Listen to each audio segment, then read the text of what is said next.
مساء الخير. رجعنا لكم من جديد بفيديو جديد. النهارده هنعمل كباب حلة في الفرن بالشكل الجميل والريحة اللي تجنن، وهيتقدم مع رز، سواء رز شعرية او رز ابيض او رز حبة وحبة. لحمة بتلو، بصلتين، جزرتين، بطاطسيتين مع فصين توم.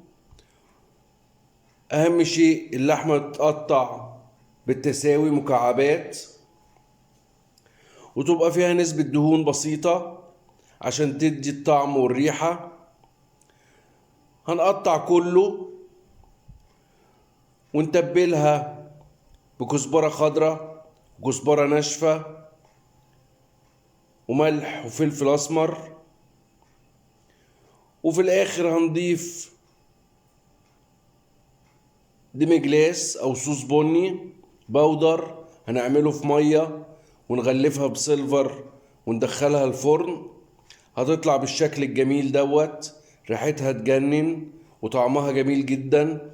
اتمنى تجربوها، باذن الله هتنول اعجابكم. يلا بينا نشوف المكونات ونعملها مع بعض بطريقة سهلة وبسيطة، باذن الله هتنول اعجابكم. يلا بينا. معانا المكونات: فلفل اسمر، ملح، كزبرة ناشفة، براون صوص او صوص بني، كرفس، حبتين بطاطس، حبتين جزر، توم، حبتين بصل، لحمة بتلو. هنعمل النهاردة كباب حلة في الفرن من غير سلق ومن غير اي حاجة. هنعمل ايه؟ هنقطع البصل مربعات صغيرة والجزر والبصل ونخلط كله مع اللحمة. اهم شيء في الموضوع كله يبقى اللحمة متقطعة مكعبات قد بعض عشان تستوي في نفس الوقت، ما تاخدش سوا حتة تستوي وحتة لأ، يبقى كله مستوي في نفس التايم بتاعه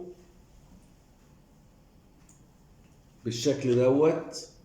نقطعها مكعبات متساوية، ويفضل طبعا ما تبقاش لحمة حمرا بس، لازم يبقى فيها نسبة لحمة بيضة او دهون عشان تستوي كويس، وعشان في نفس الوقت تدي طعم ممتاز. بالشكل دوت بتقطعها مكعبات متساوية. هنعمل ايه؟ هناخد الكرفس نقطعه،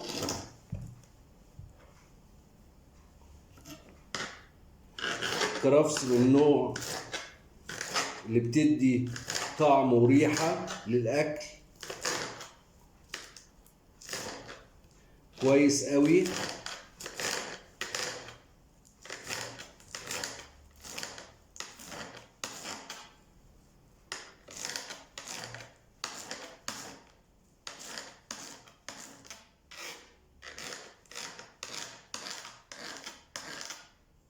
بالشكل الجميل ده، ونرمي في الصينية البايركس اللي هنعمل فيها. تابعوا معانا وهنوريكم هنعمل ايه خطوة بخطوة. هنقشر البطاطس ونقشر الجزر ونقشر البصل ونقطع مكعبات، وهنوريكم احنا وشغالين. تابعوا معانا. قشرنا البطاطس وقشرنا الجزر وجهزنا التوم بتاعنا. هنعمل ايه؟ هنقطع البصل مكعبات بالشكل ده، مش عايزينه رفيع قوي ولا عايزينه تخين قوي، كله شكل واحد وكله مقاس واحد عشان كله يستوي مع بعضه.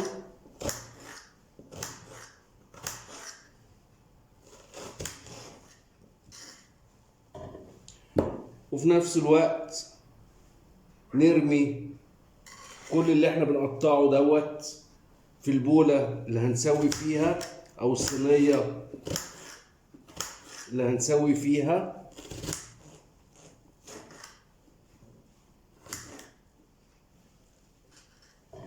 هيتعمل ميكسد مع بعضه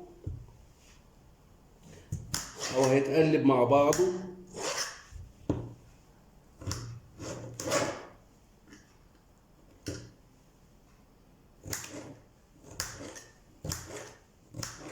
مكعبات بالشكل ده.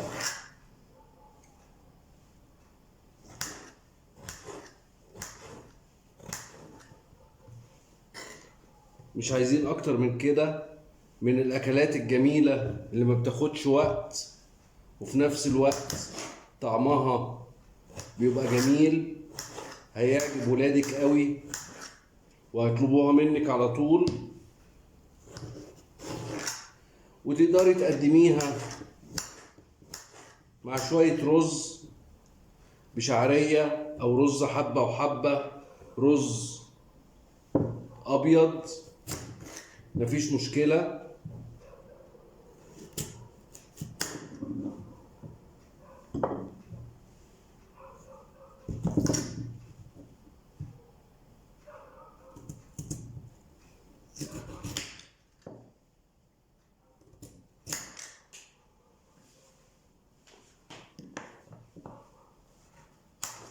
زي ما عملنا في البطاطس هنعمل في الجزر.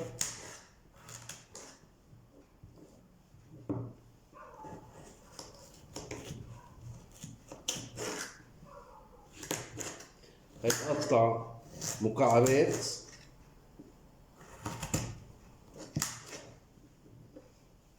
بالشكل ده وهنرمي في البولة.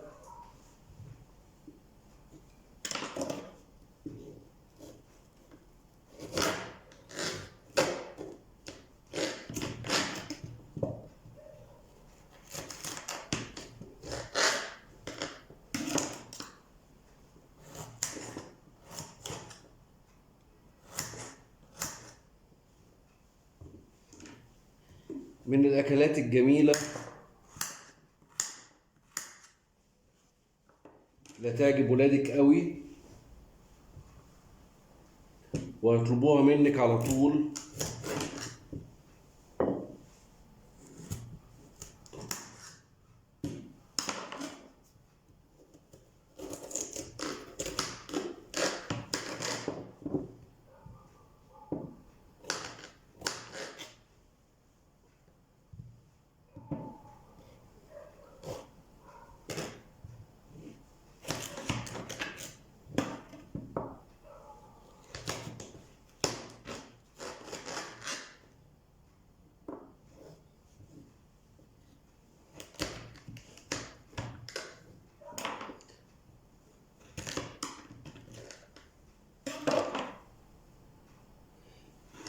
أهم شيء في الموضوع كله نقطع كله مكعبات متساوية عشان يستووا في نفس الوقت، مفيش حتة تستوي وحتة لأ.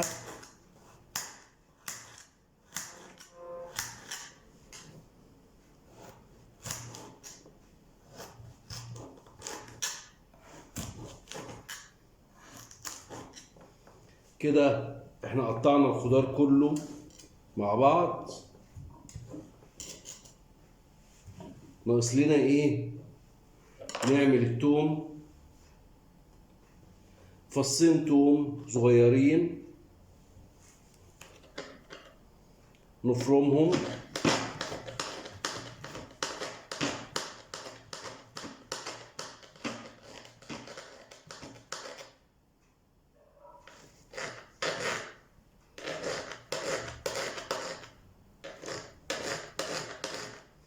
ممكن تدقيهم وممكن تعمليهم بالسكينة زي ما انت عايزة، مش هتفرق معانا طالما كله هيخش النار مع بعضه بالشكل ده.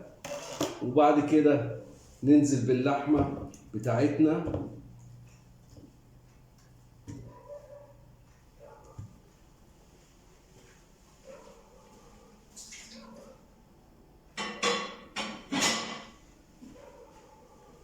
محتاجين ايه تاني؟ محتاجين نقلب كله مع بعضه.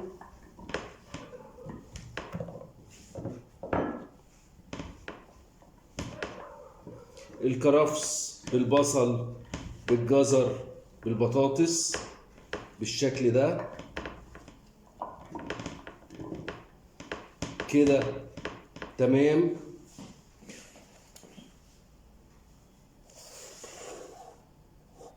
نعمل ايه تاني؟ نرش الكزبرة بتاعتنا معلقتين كبار كزبرة. الفلفل الاسمر بتاعنا نرشه كده على الوش،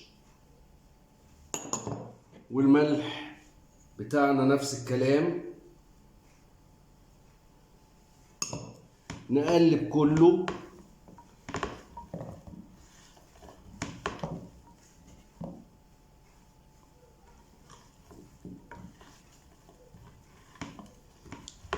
مع بعضه.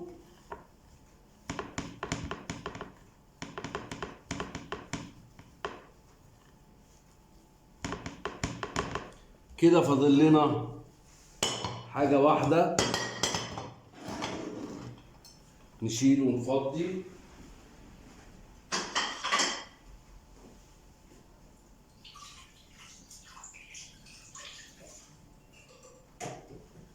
كده فاضل لنا ايه؟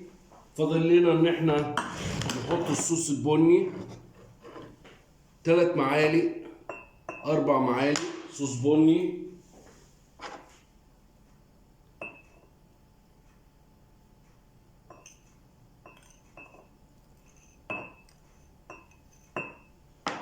نملى كوباية مية.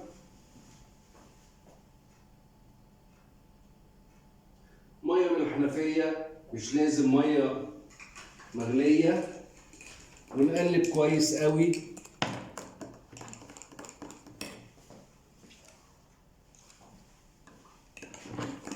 ده تقدري تجيبيه من اي هايبر ماركت او اي سوبر ماركت كبير، بيتباع علب نص كيلو.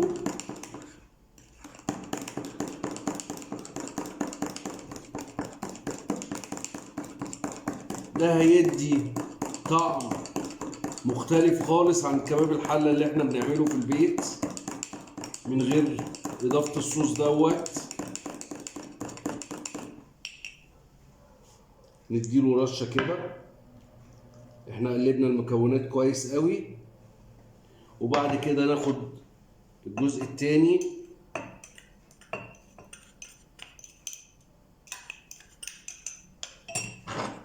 على كوباية مية تانية.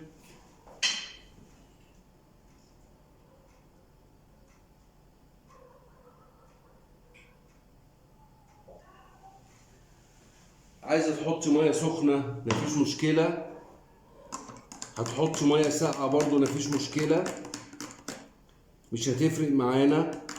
المهم ان الصوص يتقلب كويس قوي عشان ما يكلكعش ويبقى حتة فيها صوص وحتة مفيهاش، وفي نفس الوقت ما يبقاش سايب مية عشان يطلع التيست بتاعه كويس.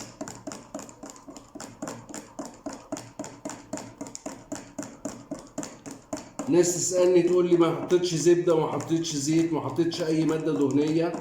هقول لك لأ، هنخلص كوباية الصوص ديت وهنحط مكعبين أو 3 زبدة على الوش، ونشغل الفرن على درجة حرارة 180.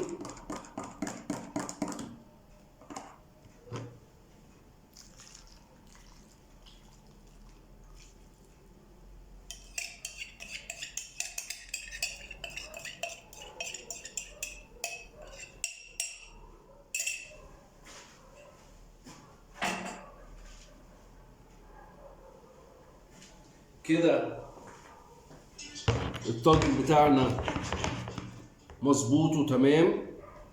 هنعمل ايه تاني؟ هنحط الزبدة بتاعتنا.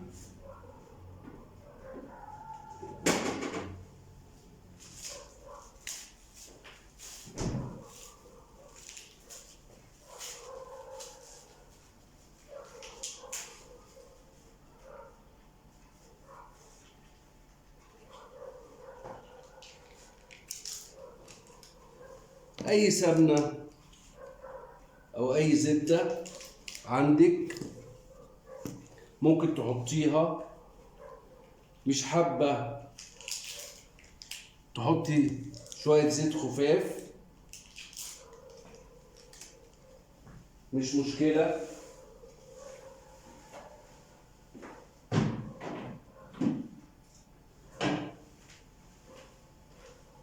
خلي بالك، في ناس بتقول نحط زيت ذرة. الزيت ذرة ما بتحطش في النار، غلط. لا زيت عادي لا زيت لا زبدة زي ما انت شايفة.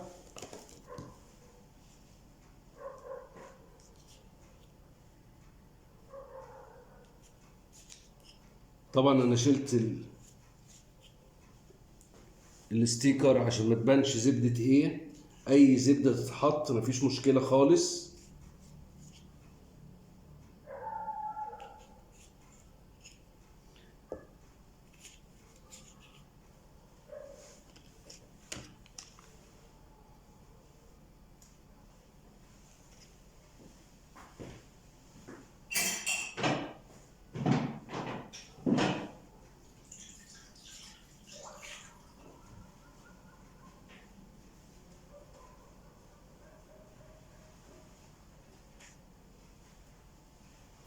كده خلصنا الصينية بتاعتنا وجاهزة ان هي تخش الفرن. هنعمل ايه تاني؟ هنغطيها بورق ألمونيوم او سيلفر. اهم شيء يتقفل كويس قوي عشان البخار بتاعها هو اللي هيسويها.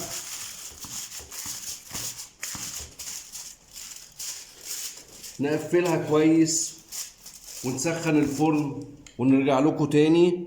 خليكم معانا. زي ما انتم شايفين قفلناها بالسيلفر كويس قوي. هندخلها الفرن درجة حرارة 200 لمدة ساعة ونص. بعد كده نشيل السيلفر وتاخد لون، نكون متأكدين ان هي استوت 100%، وهنقدمها لكم. تابعوا معانا. كده استوت وطلعناها من الفرن. هنعمل ايه تاني؟ هنبدأ نسرفسها. عايز اقول لكم ريحتها تجنن، في منتهى الجمال، واستوت كويس قوي. هنقدمها مع رز بشعرية او رز حبة وحبة. كل المكونات استوت.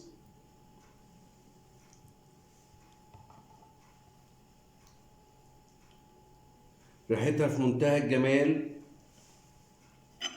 والصوص بتاعها جميل.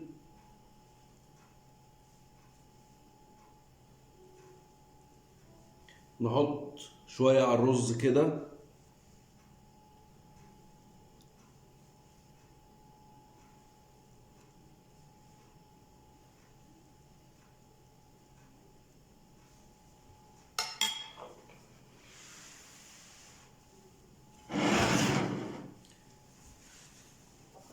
ده هيبقى شكل الطبق ويتقدم بالطريقة ديت.